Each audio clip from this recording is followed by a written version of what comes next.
దేవుని నామమునకు మహిమ కలుగునుగాక. యేసుక్రీస్తు ప్రభువారి పేరట మీకందరికీ ప్రత్యేకమైనటువంటి వందనాలు తెలియజేస్తూ ఉన్నాము. అదేవిధంగా ఈరోజు ఫాదర్స్ డేగా మనం చూస్తూ ఉన్నాం. తండ్రులుగా ఉన్నటువంటి వారందరికీ కూడా, ఇక్కడున్న వారికి ఏమి, ఆన్లైన్లో వీక్షిస్తున్న వారికి ఏమి, ప్రతి వారికి కూడా పేరు పేరు వరుసన యేసుక్రీస్తు నామములో వారికి శుభములు తెలియజేస్తూ ఉన్నాం. హల్లెలూయా, దేవుణ్ణి స్తుతించుదాం. ఒక సహోదరి మదర్స్ డే జరుగుతున్న రోజున ఒకరోజు ఈ విధంగా చర్చిలో కూర్చొని ఉన్నప్పుడు మదర్స్ డే ఆ రోజు కాబట్టి మదర్స్ డే గురించి, ఆ మదర్ గురించి, తల్లిని గురించి బాగా వాక్యం చెప్తున్నారు దైవజనులు.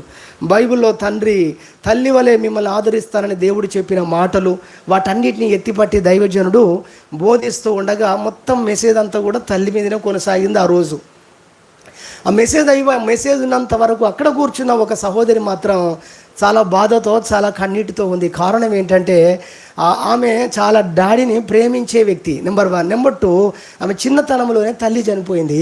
తల్లి ఏంటో తండ్రి ఏంటో అంత తండ్రే చూసుకున్నాడు. కాబట్టి డాడీ గురించి ఒక్క మాట కూడా చెప్పలేదు అని ఆమెకు మనసులో పడిపోయి చాలా బాధతో ఆ రోజు ఉండిపోయింది ఆమె. ఆ తర్వాత ఆమె మరి ఫాదర్స్ డే కావాలి అని ఫైట్ చేయడం మొదలుపెట్టింది ప్రభుత్వంతో. అలా ఆమె ఫైట్ చేసి సుమారు ఒక 56 సంవత్సరాలు ఫైట్ చేస్తే ఫాదర్స్ డే వచ్చింది. ప్రభుత్వంలో జీవో తీసుకురాగలిగింది ఆమె. ప్రభుత్వ పరంగా, చట్టపరంగా ఫాదర్స్ డే అనేది ఏర్పాటు చేయాలి అని అనేక కారణాలు తీసుకొని వచ్చి ప్రభుత్వంతో పోరాడితే కానీ ఏం రాలేదు, ఫాదర్స్ డే రాలేదు. కాబట్టి మరి చాలా మనం చూస్తాము, చాలామంది మేధావులు, కవీశ్వరులు అనేకమైన విషయాలు ఈరోజు చెప్తూ ఉన్నారు. తండ్రి అనే వ్యక్తి బయటికి కనబడకపోయినా మరి వెనక కుటుంబానికి ఒక మరి ఎంతో వెన్నెముకగా ఉండేటువంటి వ్యక్తి తండ్రి అని చెప్తాడు. ఒక రచయిత కూడా దాని గురించి చక్కగా ఒక కవిత్వం లేదా ఒక పోయట్ రాశాడు, పద్యం లేదా గేయం రాశాడు. ఆయన టైటిల్ ఏంటంటే ఎందుకో నాన్న వెనుకబడ్డాడు అనేటువంటి ఒక టైటిల్ తీసుకొచ్చాడు. ఈ తెలుగు రాష్ట్రాల్లో అది చాలామంది చూశారు. ఎందుకో అన్నిట్లో అన్నీ చేసిన నాన్న ఎందుకో వెనకబడ్డాడు అనేటువంటి మాట ద్వారా దాని ముగింపు చాలా అద్భుతమైన ముగింపు మాటతో దాన్ని ఆయన పూరిస్తాడు.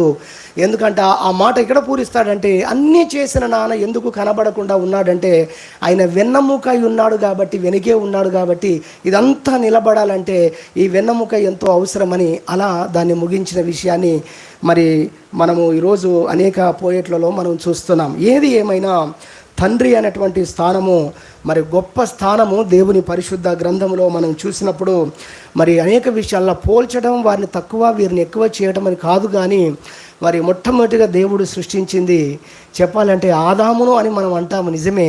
కానీ ఒక తండ్రిని సృష్టించాడు. స్తోత్రం చెప్పుదాం, హల్లెలూయా. దేవుడు ఆదామును సృష్టించాడు, నిజమే. అయితే అతనికి కుమారులను అనుగ్రహించిన తర్వాత అదే ఆదాము ఏమయ్యాడు?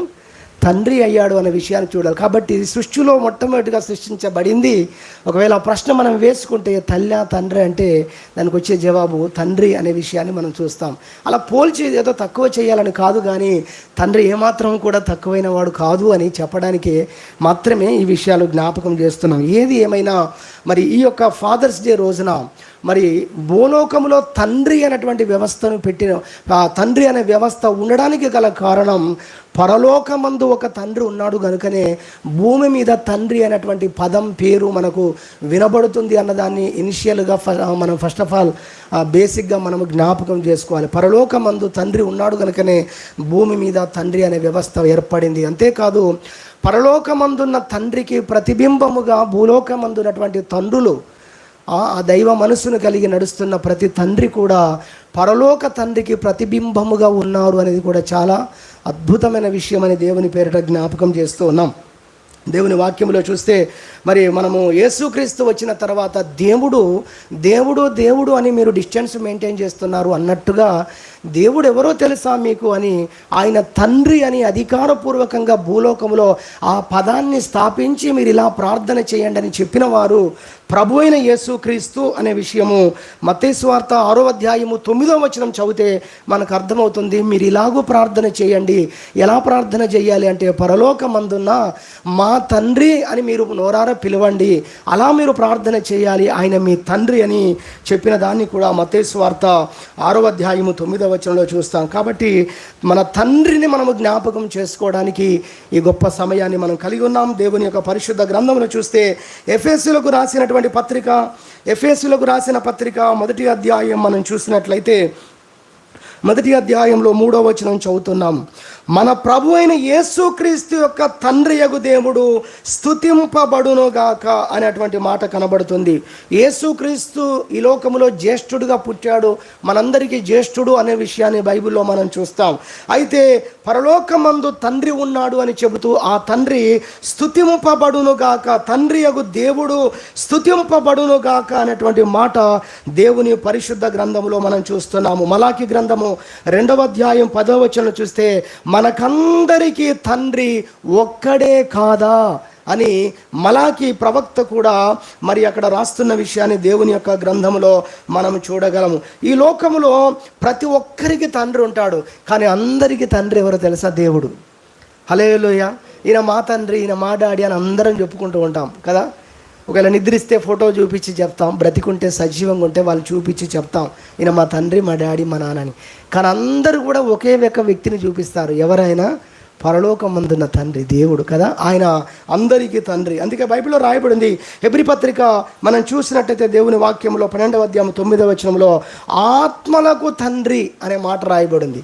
ఏం తండ్రి? ఆయన ఆత్మలకు, భూమి మీద ఉన్నటువంటి ప్రతి ఆత్మకు తండ్రి ఎవరయ్యా అంటే అది దేవుడు అన్న విషయము దేవుని యొక్క వాక్యములో మనం చూడగలం. ఎఫెసీ పత్రిక 4వ అధ్యాయం 6వ వచనంలో కూడా అందరికీ తండ్రి అయిన వాడు దేవుడొక్కడే అని రాయబడి ఉంది.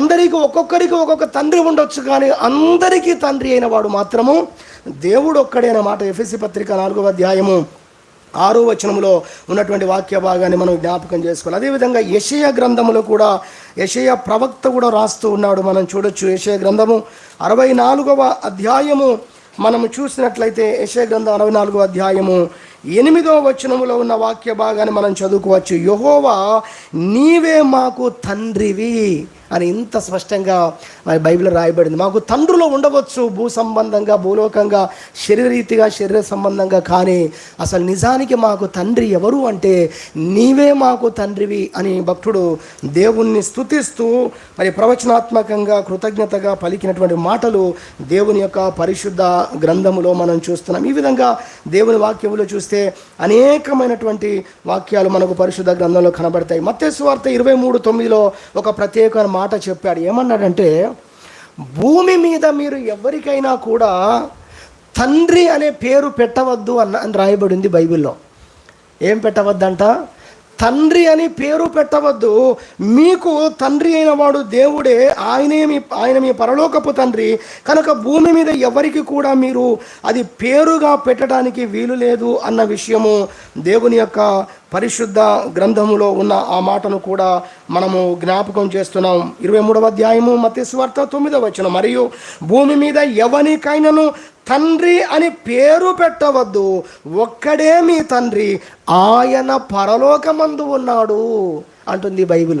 కాబట్టి తండ్రి అని మనము పిలుస్తున్నాము, నానాని పిలిచేటువంటి పరిస్థితులు మనకు కనబడుతున్నాయి, కానీ అది పేరుగా ఎవరు పెట్టుకోవద్దు అని బైబిల్ చెప్తుంది. దేవునికి స్తోత్రం చెప్పుదాం. హల్లెలూయా.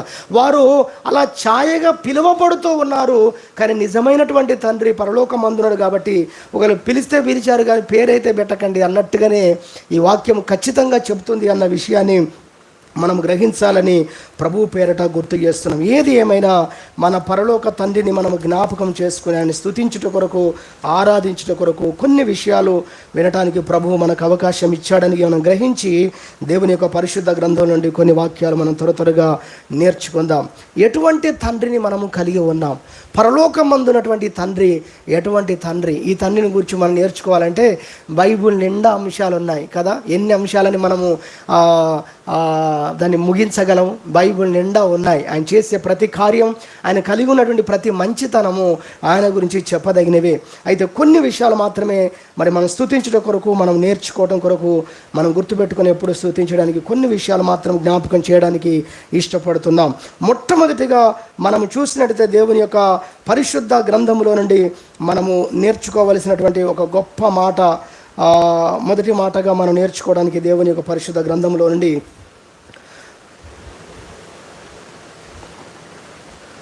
ఆయన మనల్ని సృష్టించినటువంటి తండ్రిగా ఉన్నాడు అనేది మనం చూస్తాం. సృష్టించిన వాడు సృష్టికర్త, సృష్టించబడినది కుమారుడు లేదా కుమార్తె అవుతుంది. ఈ లక్షణం అనేది మొట్టమొదటిగా మనకు కనబడుతుంది. ఈ విధంగా ప్రాసెస్లో మరి మొదటి నుంచి అన్ని మొదలు పెట్టినట్లయితే చాలా అంశాలు ఉన్నాయి కనుక కొన్ని మాత్రం చెప్పడానికి ఇష్టపడుతున్నాను. బాగా ఆకర్షించిన అంశము లేదా మన తండ్రిని గురించి మనం బాగా చెప్పుకునే అంశము యోహాను సువార్త 5వ అధ్యాయంలో చూద్దామండి. 20వ వచనం, తండ్రి కుమారుని ప్రేమించుచు తాను చేయు వాటి నెలను ఆయనకు అగపరుచుచున్నాడని మీతో నిశ్చయముగా చెప్పుచున్నాను. తండ్రిని గూర్చి చెప్పుట కొరకు మొదటిగా చెప్పాలి అని నాకు అనిపించినటువంటి మాట ఏంటంటే, ఆయన మనల్ని ప్రేమించు తండ్రి. హల్లెలూయా. ఎన్నో ఉన్నాయి, అన్నిటిని కలగలిపి మొట్టమొదటిగా బోర్డుగా మొదటి మాటగా మనం చెప్పుకోవాలంటే ఆయన మనల్ని ప్రేమించేటువంటి తండ్రి.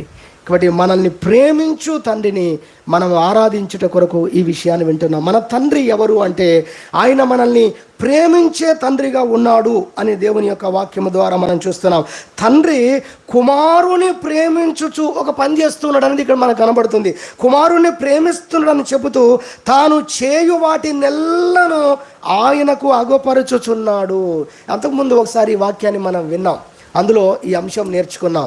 తండ్రి మనల్ని ప్రేమిస్తున్నాడు అనడానికి రుజువు ఏంటంటే ఆయన చేసే వాటన్నిటిని కూడా తన పిల్లలకు బయలుపరుస్తాడు. హల్లెలూయా.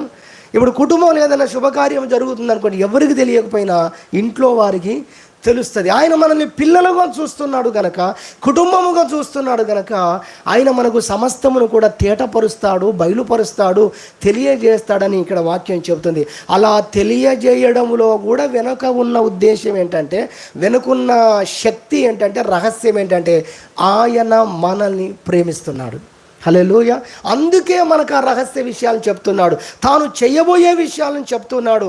దానికి గల కారణం ఏంటంటే ముందుగా ఆయన మనల్ని ప్రేమిస్తున్నాడు అన్న విషయాన్ని మనం జ్ఞాపకం చేసుకోవాలని ప్రభు పేరట గుర్తు చేస్తూ ఉన్నాం. ఆయన మనల్ని ఎంత ప్రేమిస్తున్నాడు అనే విషయానికి వస్తే ఒక్క మాటలో చెప్పొచ్చు, ఆయన ప్రాణము పెట్టునంతగా మనల్ని ప్రేమించుచున్నాడు. హల్లెలూయా. దేవుని పరిశుద్ధ గ్రంథంలో చూస్తే ఒక తండ్రిని మీకు జ్ఞాపకం చేస్తాం. 2వ సమూయేలు గ్రంథము మనము చూసినట్లయితే 2వ సమూయేలు గ్రంథము 18వ అధ్యాయములో మనకు ఇక్కడ చూసినట్లయితే ఒక తండ్రి కనబడతాడు. ఆ తండ్రికి ఒక కుమారుడు ఉన్నాడు, అబిషాలోము. ఈ అబిషాలోము అనేటువంటి వ్యక్తి తన సొంత తండ్రిని శత్రువులతో పాటు కలిసి మూర్ఖించిన వ్యక్తి అయి తండ్రి ప్రాణము తీయాలని, తండ్రి సింహాసనమును మరి స్వతంత్రించుకోవాలని తండ్రికి వ్యతిరేకంగా వేవేల లక్షల మంది సైన్యాన్ని కూడా తీసుకొని తండ్రిని చంపడం కొరకు, తండ్రి మీద దండయాత్ర చేయడం కొరకే పూనుకుంటున్నటువంటి పరిస్థితి 18వ అధ్యాయంలో కనబడుతుంది. తండ్రికి వేరైపోయిన వ్యక్తిగా ఉన్నాడు. అయితే తండ్రి పక్షముగా ఉన్న సైన్యము, మంత్రులు కావచ్చు, సైన్యాధిపతులు కావచ్చు, గొప్ప గొప్ప శూరులు, ఆ శూరుల ముందు అబ్షాలోము ఎంత మాత్రము కూడా నిలబడలేడు, ఊరికేనే చచ్చిపోతాడని ఈ తండ్రికి తెలుసు. ఎందుకంటే తండ్రి దగ్గర ఉన్నవారు ఎంత బలవంతులో ఆ తండ్రికి తెలుసు. కాబట్టి అదొక అంశము. తప్పకుండా కుమారుడు చనిపోతాడు, తన కుమారుడు చనిపోవడం ఈ తండ్రికి ఇష్టం లేదు. కాబట్టి సైన్యం బయలుదేరుతుంది. మన భార్యలను, మన పిల్లలను, మన కుటుంబాలను, మన రాజ్యాన్ని, మన రాజును మనం కాపాడుకోవాలంటే వారు ఎవరైనా కావచ్చు, మా రాజును చంపాలనుకుంటున్నాడు, కుమారుడే కావచ్చు, తన తండ్రినే చంపాలనుకుంటున్నాడు. కాబట్టి అలాంటి వాడు భూమి మీద ఉండకూడదని అందరూ కూడా కూడబలుకొని సైన్యం అంతా కూడా మరి ఎదురుగా వెళ్ళే పరిస్థితి మనకు అక్కడ కనబడుతుంది. వారందరూ కూడా సిద్ధమై తండ్రి యొద్దకు వచ్చి, రాజుగా ఉన్న తండ్రి యొద్దకు వచ్చి మేము వెళ్తున్నాము అని చెప్తారండి. గొప్ప గొప్ప శూరులు, వాళ్ళ గొప్ప గొప్ప వాడి అయిన ఆయుధాలు తీసుకొని వచ్చి నిలబడినప్పుడు ప్రతి ఆయుధాన్ని చూసుకొని నేను అనుకుంటాను ఎంత కలనీళ్ళు పెట్టుకొని ఉంటాడో దావీదు కదా, ఎంత కన్నీళ్ళు పెట్టుకుంటాడు. ఆ తండ్రి ఎవరు కాదు, ఎవరైనా దావీదు. దావీదు యొక్క కుమారుడు అబిషాలోముకు వ్యతిరేకంగా వెళ్తున్నారు.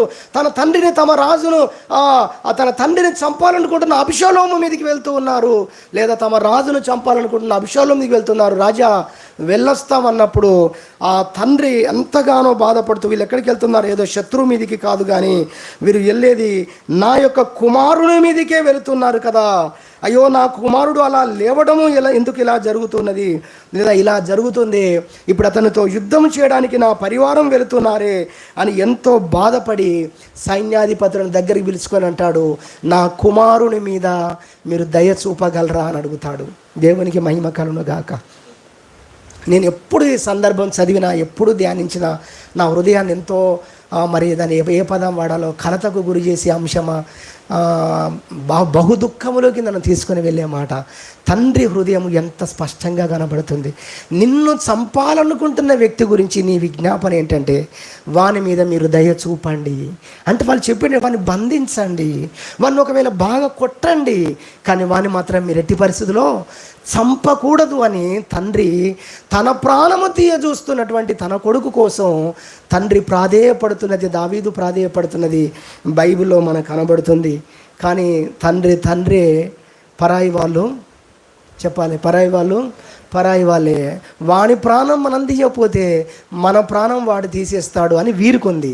తండ్రికి ఏముంటుందో తెలుసా, నా ప్రాణం పోయినా పర్వాలేదు, వాడు బ్రతికితే చాలు. అందుకే మనం చూస్తాము, కొంతమంది తల్లిదండ్రులు దీవిస్తున్నప్పుడు పిల్లలు వచ్చి వాళ్ళకు నమస్కారం చేస్తూ వాళ్ళ ఆశీస్సులు కోరుతున్నప్పుడు వాళ్ళు అంటూ ఉంటారు, నా ఆయుష్ను కూడా పోసుకొని ఇంకా నిండా నూరేళ్ళు బ్రతుకు అని.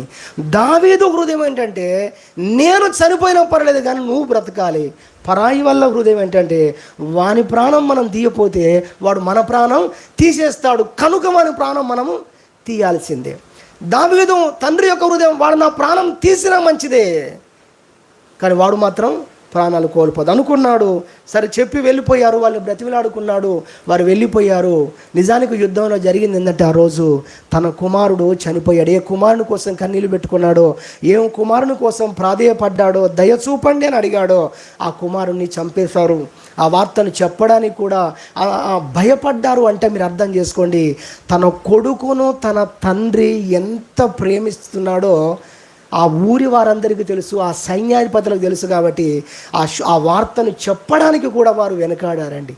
అది మనకు బైబిల్లో కనబడుతుంది. సరే, మొత్తానికి చివరికి దావీదుకు ఆ విషయం తెలుస్తుంది. తెలిసినప్పుడు 18వ అధ్యాయంలో మనం చూస్తే 33వ వచనంలో, అప్పుడు రాజు బహు కలతపడి గుమ్మమునకు పైగానున్న గదికి ఎక్కిపోయి ఏడ్చుచు సంచరించుచు, నా కుమారుడా అభిషాలోమా, నా కుమారుడా అభిషాలోమా అని కేకలు వేయుచు, అయ్యో నా కుమారుడా, నీకు బదులుగా నేను చనిపోయినడలా ఎంత బాగుండును, నా కుమారుడా అభిషాలోమా, నా కుమారుడా అని ఏడ్చుచు వచ్చెను. రాజు తన కుమారుని గూర్చి దుఃఖించుచు ఏడ్చుచున్నాడన్న సంగతి ఆ దినమున జనులందరూ విని, యుద్ధమందు సిగ్గుతో పారిపోయిన జనుల వలె వారు నాడు దొంగ నడకలతో వచ్చి పట్టణములో ప్రవేశించిరి. ఎక్కడి వాళ్ళు అక్కడ గుట్టు చప్పుడు కాకుండా ఊళ్ళల్లో ఇళ్ళల్లోకి వెళ్ళిపోయారంట. అది రాజుకు శుభవార్త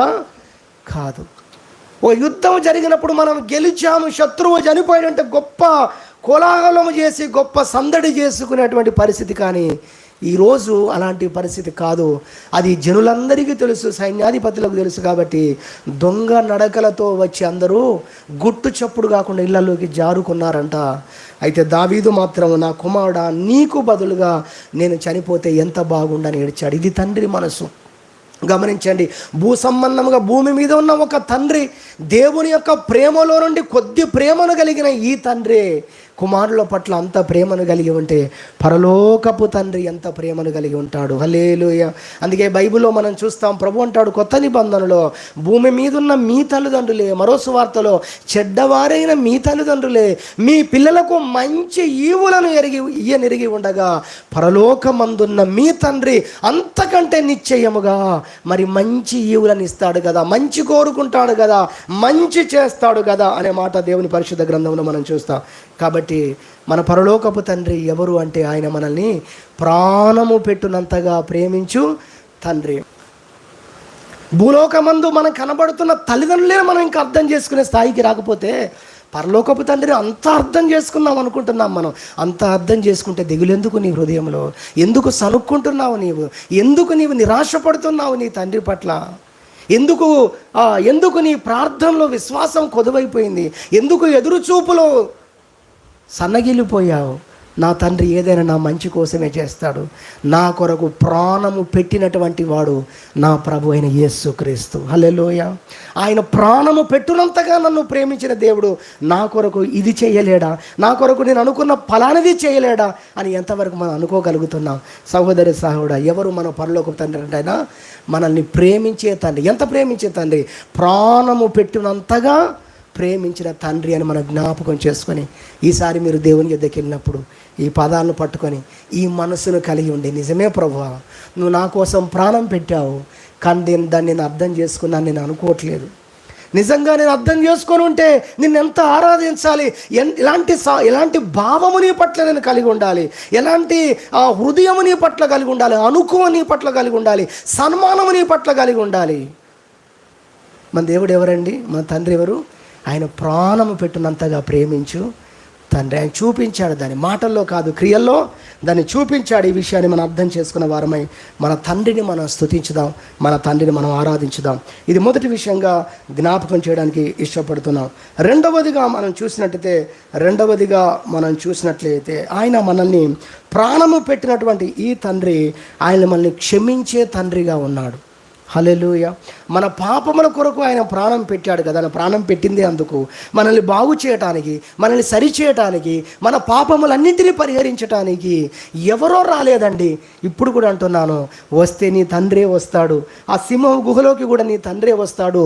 ఆ పులి దగ్గరికి కూడా నిన్ను కాపాడడానికి ఆ తండ్రే వస్తాడని విన్నాం కదా.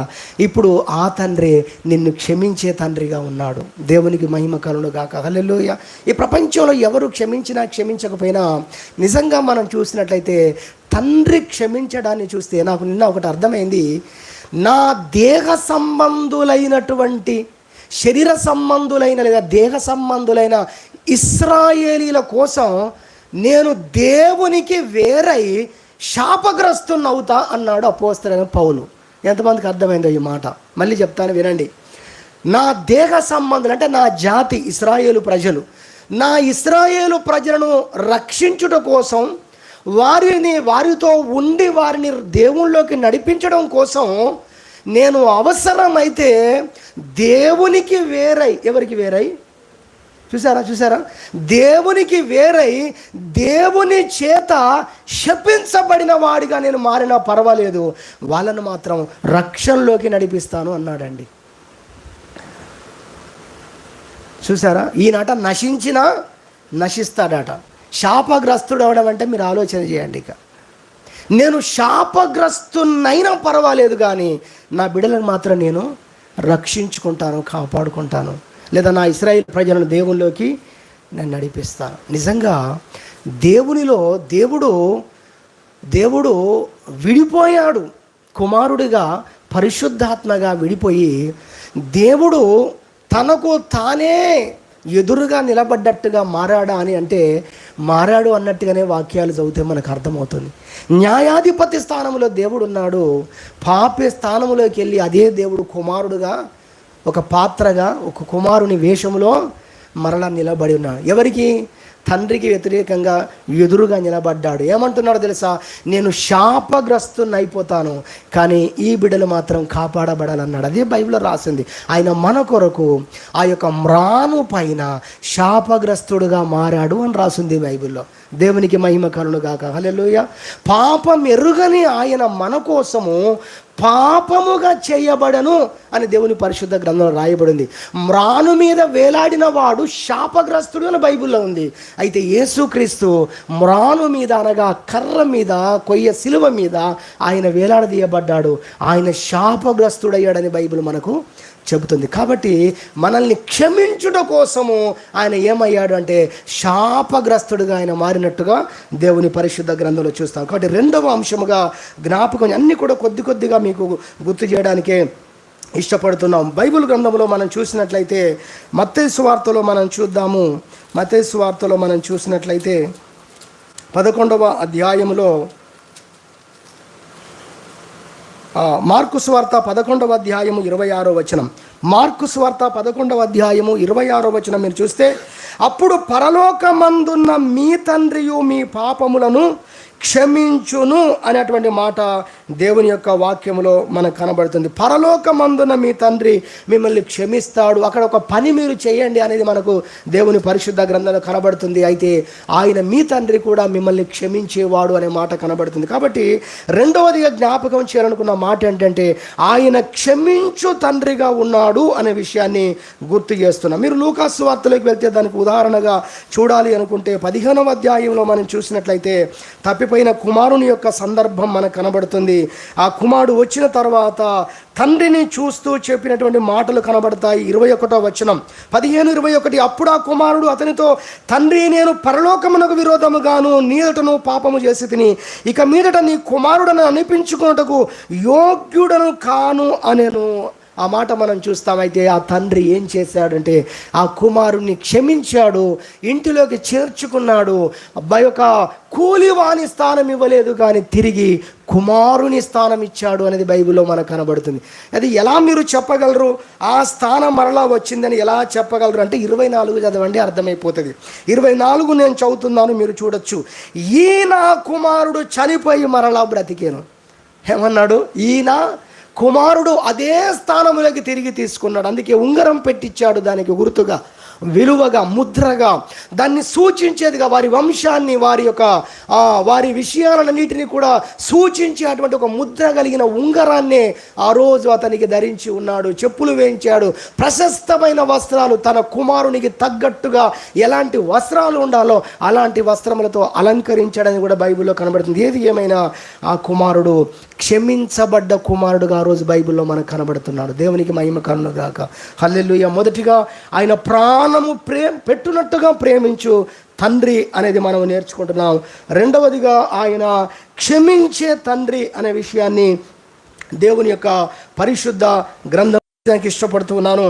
త్వరగా 1-2 విషయాలు నేర్చుకుందాం. 12వ అధ్యాయంలో చూసినట్లయితే, హెబ్రీయులకు రాసిన పత్రిక 12వ అధ్యాయంలో మనము చూసినట్లయితే, 12వ అధ్యాయంలో మనము 7 నుంచి మనము చదువుతున్నట్లయితే 7, 8, 9 వచనాలు మనం చదివినట్టు అక్కడ మనకు కనబడుతుంది. 6 నుంచి మనం చదువుకుందాం, లేదా 5 నుండి. నా కుమారుడు, ప్రభు చేయు శిక్షను తృణీకరించకము, ఆయనను గద్దించినప్పుడు విసుకకము. ప్రభు తాను ప్రేమించు వారిని శిక్షించి తాను స్వీకరించు ప్రతి కుమారుని దండించును అని కుమారులతో సంభాషించినట్లు మీతో సంభాషించు. ఆయన హెచ్చరికను మరిచితిని, శిక్షాఫలము పొందుటకై మీరు సహించుచున్నారు. దేవుడు కుమారులుగా మిమ్మల్ని చూచుచున్నాడు. తండ్రి శిక్షింపని కుమారుడెవడు? కుమారులైన వారందరూ శిక్షలో పాలు పొందుచున్నారు. మీరు పొందనిలా దుర్బీజులే గాని కుమారులు కారు. మరియు శరీర సంబంధమైన తండ్రులు మనకు శిక్షకులై ఉండిరి, వారి యందు భయభక్తులు కలిగి ఉంటిమి. అట్లయితే ఆత్మలకు తండ్రి అయిన వానికి మరి ఎక్కువగా లోబడి బ్రతకవలెను గదా. వారు కొన్ని దినముల మట్టుకు తమకు ఇష్టము వచ్చినట్టు మనలను శిక్షించిరి గాని మనము తన పరిశుద్ధతలో పాలు పొందవలనని మన మేలు కొరకే ఆయన శిక్షించుచున్నాడు. అనగా మూడవదిగా మనల్ని సరిచేసే తండ్రిగా ఉన్నాడు ఆయన. హల్లెలూయా. ప్రేమించు తండ్రిగా ఉన్నాడు. దాన్ని బట్టి ప్రభువును స్తుతించుదాం. రెండవదిగా ఆయన మనల్ని క్షమించు తండ్రిగా ఉన్నాడు అనేది రెండవదిగా జ్ఞాపకం చేస్తున్నాం. మూడవదిగా ఆయన మనల్ని శిక్షించే తండ్రిగా ఉన్నాడు. ఎందుకు శిక్షిస్తాడంటే మనం సరికావాలని, మనము పరిశుద్ధతలో పాలు పొందవలనని. ఆయన మనల్ని ప్రేమిస్తున్నాడు కాబట్టే శిక్షిస్తున్నాడు అనేది కూడా వాక్యంలో మనం చూస్తున్నాం. ఎందుకు శిక్షిస్తున్నాడు? ప్రేమించి శిక్షిస్తున్నాడు. ప్రేమలో శిక్షించడం ఉందా అంటే అవును, బాగుపడడం కోసము శిక్షించేది ఉంది అని దేవుని యొక్క పరిశుద్ధ గ్రంథం చెప్తుంది. కాబట్టి ఆయన మనల్ని సరిచేసే తండ్రిగా ఉన్నాడు అనేది మనం చూస్తున్నాం. మన యొక్క పరిశుద్ధ జీవితంలో, మన విధేయత జీవితంలో, లోబడే విషయాల్లో, ప్రేమించే విషయాల్లో, తగ్గించుకునే విషయాల్లో, రకరకాల విషయాల్లో మనం తప్పిపోతున్నప్పుడు బెత్తము పట్టుకుని మనల్ని వచ్చి కొట్టలేదు, కానీ పరిస్థితులలో నుంచి ఆయన మనల్ని కొట్టే దేవుడుగా ఉన్నాడు. దేవునికి మహిమ కలుగునుగాక. హల్లెలూయా. మనలో ఏది ఎక్కువైందో దాన్ని తగ్గించడం కొరకు దానికి సంబంధించిన పరిస్థితిని ఆయన తీసుకొని వచ్చేటువంటి తండ్రిగా ఉన్నాడు. అలా మనల్ని ఆయన సరిచేసే దేవుడుగా ఉన్నాడు అనేది దేవుని పరిశుద్ధ గ్రంథంలో 3వదిగా మనం చూస్తున్నాము. అదేవిధంగా 4వదిగా మనం చూసినట్లయితే మరొకటి చెప్పి నేను ముగిచేస్తాను, సమయం అయిపోయింది కనుక 4వదిగా చూసినట్లయితే లూకాసు వార్త 12వ అధ్యాయం ఒకసారి చూద్దాం, త్వరగా చూద్దాం. లూకాసు వార్త 12వ అధ్యాయంలో మనం చూసినట్లయితే 24వ వచనం, కాకుల సంగతి విచారించి చూడుడి, అవి విత్తవు కోయవు, వాటికి గరిసలేదు కొట్టులేదు, అయినను దేవుడు వాటిని పోషించుచున్నాడు, మీరు పక్షుల కంటే ఎంతో శ్రేష్ఠులు. దేవునికి స్తోత్రం చెప్పుదాం. హల్లెలూయా. అనగా మిమ్మల్ని ఆయన మరణిశ్చయముగా పోషిస్తాడు. దేవుని పరిశుద్ధ గ్రంథములో మనం చూస్తాము 34వ అధ్యాయము 10వ వచనము, సింహపు పిల్లలు లేమి గలవై ఆకలి గొనును, అడవికి రాజైన సింహము పిల్లలైన ఆకలి కొంటాయి, కానీ ఆయన పిల్లలు ఎన్నడూ ఆకలి గొనరు అని దేవుని యొక్క వాక్యం చెప్తుంది. నిజంగా ఎటువంటి తండ్రిని మనం కలిగి ఉన్నామో ఆయన మనల్ని పోషించేటువంటి తండ్రిగా ఉన్నాడు అనేది దేవుని వాక్యంలోని మనం చూస్తున్నాం. భౌతికంగా మనకు కావలసిన ఆహారము, వస్త్రాలు, సమస్త సౌకర్యాలను మనకు అనుగ్రహించి మనల్ని పోషిస్తున్నాడు. అంతేకాదు ఆయన మన ఆత్మలను పోషించే తండ్రిగా ఉన్నాడు. హల్లెలూయా. అందుకే అన్నాడు, మనుషుడు రొట్టె వలన కాదు బ్రతికేది, కానీ దేవుని దేవుని నోటి నుండి వచ్చే ప్రతి మాట వలన జీవిస్తాడు. ఇదిగో ఈ శరీరాలు పోషించబడకు ఆహారం ఎంత అవసరమో అంతకంటే అవసరం ఏంటో తెలుసా, దేవుని మాటే మనల్ని బ్రతికిస్తుంది. కాబట్టి ఆయన తన మాటతో మనల్ని బ్రతికిస్తున్నాడు అన్న విషయాన్ని మనం గుర్తించాలి. కాబట్టి ఆయన మనల్ని పోషించే తండ్రిగా ఉన్నాడు అనేది దేవుని యొక్క వాక్యములో నుండి మనము నేర్చుకుంటున్నాం. అది 4వ విషయాన్ని చూస్తున్నాం. చివరిగా ఒక మాట చెప్పి నేను ముగిస్తాను. చాలా అద్భుతమైనటువంటి విషయం అదేంటంటే ఆయన అర్థం చేసుకునే తండ్రిగా ఉన్నాడు. హల్లెలూయా. వెరీ ఇంట్రెస్టింగ్ పాయింట్, నాకు చాలా ఇష్టమైన మాట. ఆయన మనల్ని అర్థం చేసుకునే తండ్రిగా ఉన్నాడు. ఒకటే దృశ్యం చూపించి నేను ముగిస్తాను. తప్పిపోయిన కుమారుడు తప్పు తెలుసుకున్నాడు, ఇంటికి వస్తూ ఉన్నాడు. మీరు గమనించండి, బైబిల్లో మీరు చూస్తే వాడు ఇంకా దూరముగా ఉండగానే తండ్రి చూశాడు అని బైబిల్లో కనబడుతుంది. ఆ తండ్రి చూశాడు అంటే అర్థం ఏంటంటే తండ్రి బయటనే ఆ సమయానికి ఉన్నాడు.